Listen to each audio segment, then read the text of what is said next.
Perfect Enough by Delightful Child. Nightfall had descended upon the delightful children from down the lane's mansion, softly illuminating its tall orange spires and the thin wavelengths of moonlight that managed to break through the patchy clouds that blanketed the night sky, easily disguising the vibrant glow of the stars that dotted the blackened expanse devoid of day, and leaving nothing more but a constant foreboding haze rolling across the full moon. The natural nightlight flickering like a bulb on its last leg. The mansion itself was dark, with a few windows displaying artificial light from within, but for the most part, the home was free of copious illumination. Deep within the enormous home's confines, the owner of the looming abode sat alone in his office, perfectly content to toil and work into the waning hours of the evening. Father released a soft sigh as he sat hunched over his deep cherry oak desk, the material so dark that it almost seemed a crimson red when the lamplight from nearby struck its smooth finish, with inlaid grooves of pen and pencil marks alike revealing themselves, along with the occasional scorch mark one would only need to take one guess for its prominence along the glassy surface. The adult's softly glimmering golden eyes flickered upwards as the ear-rattling gong of a grandfather clock nearby told off the hour. 9 p.m. precisely. A niggling, gnawing feeling of worry pressed against the adult's chest, the same feeling he had been receiving as the night-time hours had become later and later, and once again the sensation of was swallowed up through a simple, brief exercise of willpower. They would return home soon enough. They always did, Father internally mused in his subconscious, returning to his work and trying to ignore the soft ticks of the clock, tolling off each quiet minute of absolute stillness, the lonely accompaniment of his pen scratching softly on his paperwork. The minutes dragged by, and soon enough the clock was gonging off again. 9:30, and with each chime the adult's head rose, his slivered, golden eyes practically twitching by the time 5 gongs rolled around, and with a soft growl, the adult began upraising his palm, his digits, and then his entire hand became writhing in gold-orange flames. With a louder growl that the adult abruptly sat up in his office chair, preparing to chuck a fireball at the accursed timepiece as it began continuously gonging over and over as it struck 9, until a soft creak accompanied its abrupt end. Father's breathing hicced, and the fire spluttered out immediately, as if doused by an imaginary liquid. The shadow-cloaked man sunk back down into the crimson upholstery that covered the back of his chair, hands folded as he regarded the inadvertent saviors of the time-teller and the sources of the feeling for most of his evening hours thus far, one eyebrow upraised and a telling perplexion. The delightful children from down the lane stood somberly in the doorway. Their normally immaculately kept clothing was rumpled and disheveled, but more oddly, they were dripping with what appeared to be some form of bright, almost eye-blinding pink foaming hand soap, with gobs of rainbow-covered feathers stuck all over them, every which way, as if they had just suffered an attack by a gaggle of germophobic artistic preschoolers.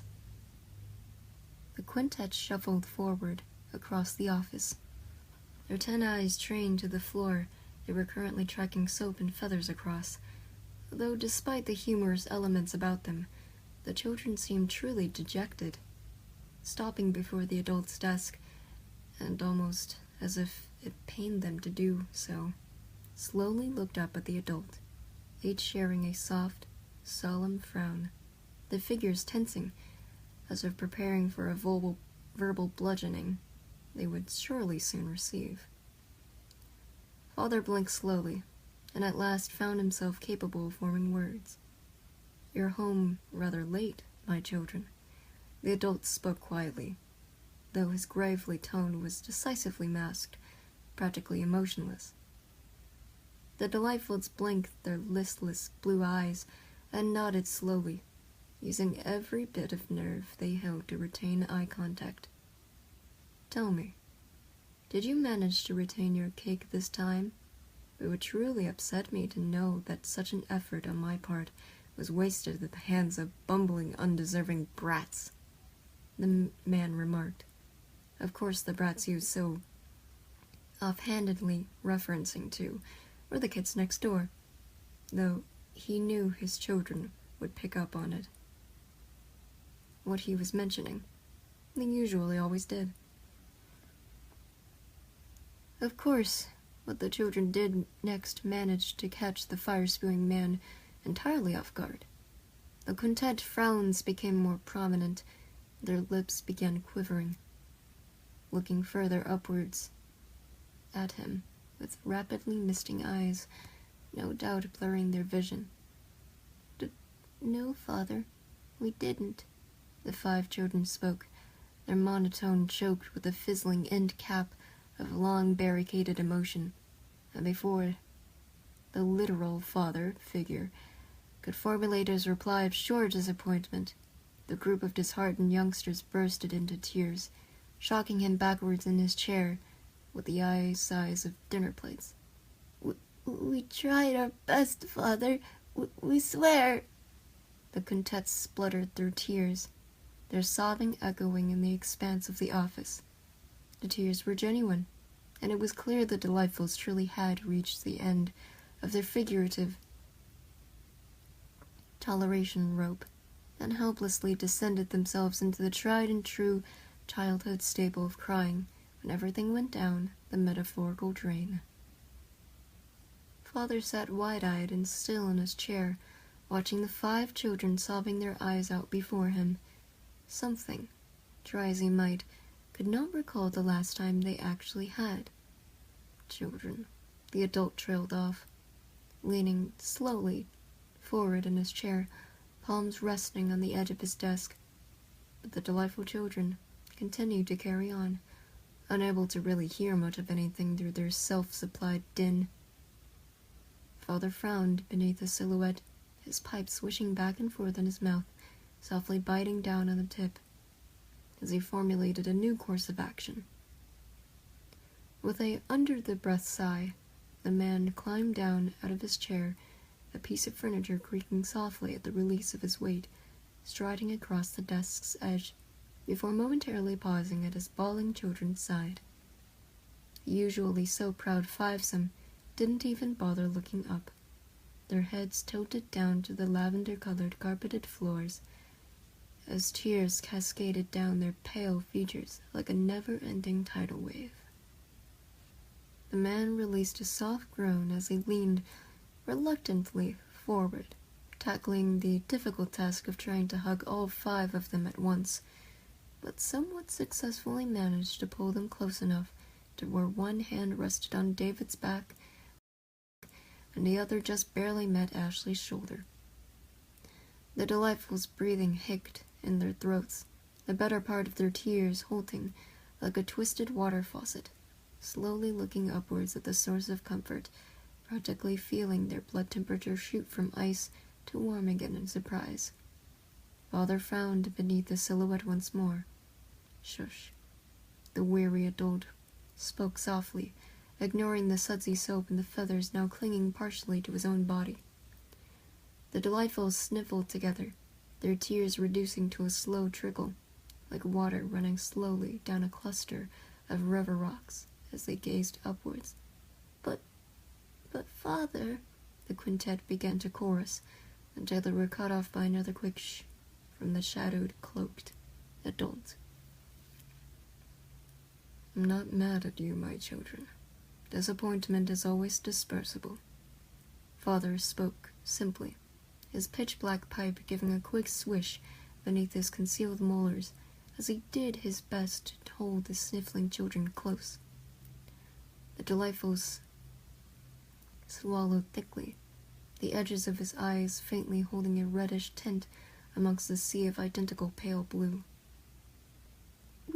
We tried, Father. We really did. The quintet softly uttered, shifting subconsciously closer to the adult as he kept his arms wrapped around them, Bruce's feather-filled hair gingerly brushing against the adult's arm as he leaned partially against it.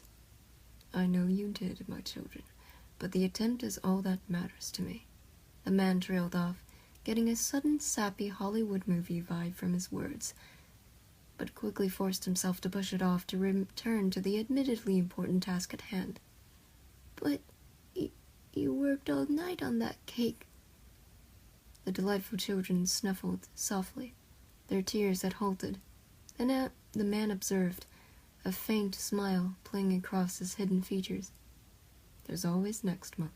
Father spoke with a little twitch of his pipe, unable to dismissively swish his hand in his current state.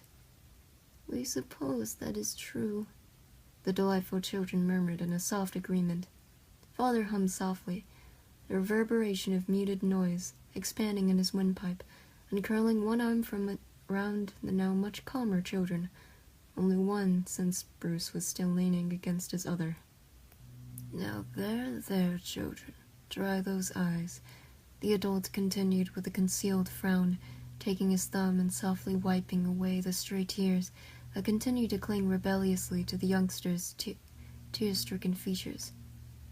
The simple display of comfort successfully garnered the result the adult had been after.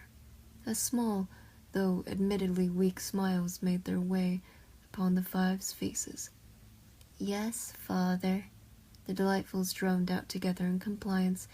Ashley's lips twitched slightly as the golden blonde-haired female held back a small peal of laughter as the adult brushed a cluster of brightly colored feathers from her hair. Now, if you don't mind me asking, how did all of this get attached to you?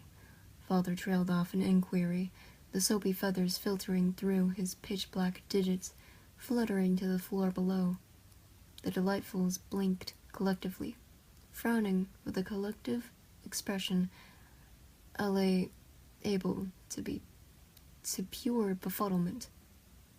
Oh, he shot it out of some sort of cannon, the youngsters supplied in a slow chorus, feeling as if they'd smell of bubblegum for weeks, considering that the soap's irregular fragrance. How very creative, I think, Father replied with a bewildered raise of his brow. The Delightfuls responded in a soft, tentative chorus of chuckles, before falling quickly silent, not wanting to rattle up the delicate cage about their literal father figure's nerves, despite the fact that he seemed in a rare good mood this evening, relishing in the sense of comfort that seemed to waver unseen about the office. The adult blinked, snapping his fingers on one hand as an idea crossed his mind. I know. How about you five go fetch the blueprints for the comic to history book modulator that you've been working in all week? Father suggested, the Delightful's pale blue eyes immediately going alight in controlled excitement. Oh, at once, Father, the quintet gasped, backing away and racing through the room, their excitement expressing itself in their actions as opposed to their facial expressions, further stirring up the piles of soap and suds and feathers along the office floor. The brightly colored craft implements stirring around in tiny tornadoes, blow about by the minor blast of artificial wind the jubilant goody-goody children had created. The adult sighed as the stillness returned, wiping a shadow-cloaked hand across his forehead as if to streak away non-existent sweat. Turning around with a soft, small nod of accomplishment, preparing to head back over to his desk, when he got a second surprise of this quite interesting evening. In the form of a tackle hug from behind, several pairs of arms winding themselves across his stomach, the enemy of children everywhere twisted around to the best of the ability, his golden eyes once again matching up to the unmistakable size of dinner plates in a simple exercise of shock. The delightful children smiled up, obviously having changed course to running back to the office, and the source of the tackle hook, of course, gratitude and unmistakable adoration shining softly in their tin eyes. "We love you, Father," the quintet chorused, their eyes briefly slipping shut as they continued to smile, genuinely, unlike the shiver-worthy grins or smirks they constantly flash at their adversaries. Father briefly twitched his pipe, the shadow-cloaked entity at a loss for words of his own, children saying they hated him, despised and thought him as a monster from the very depths of evil itself. Some children had quite the imaginations Father was all too familiar with. His own children, of course, were an exception. Heck, the man highly doubted they had a hateful bone against himself in their bodies, maybe a passing dislike on certain occasions at the very least. But once again he failed to scrounge up a memory of them openly outpouring enough affection to say they loved him, and within the bouts of sarcasm he often showed them, the adult had to admit he was a little fond of them too. Triviality aside, he felt a smile cross his unreadable features, placing a hand atop Constance's head, the closest one in reach, her towering braids dipping down slightly beneath the weight of his palm. Likewise, he spoke with a voice as soft as a wisping candle flame, and then felt a tiny smirk across his lips next to an inkling of his own private humor. If this didn't have him Parent of the Year award, figuratively speaking, he didn't know what would. End transmission.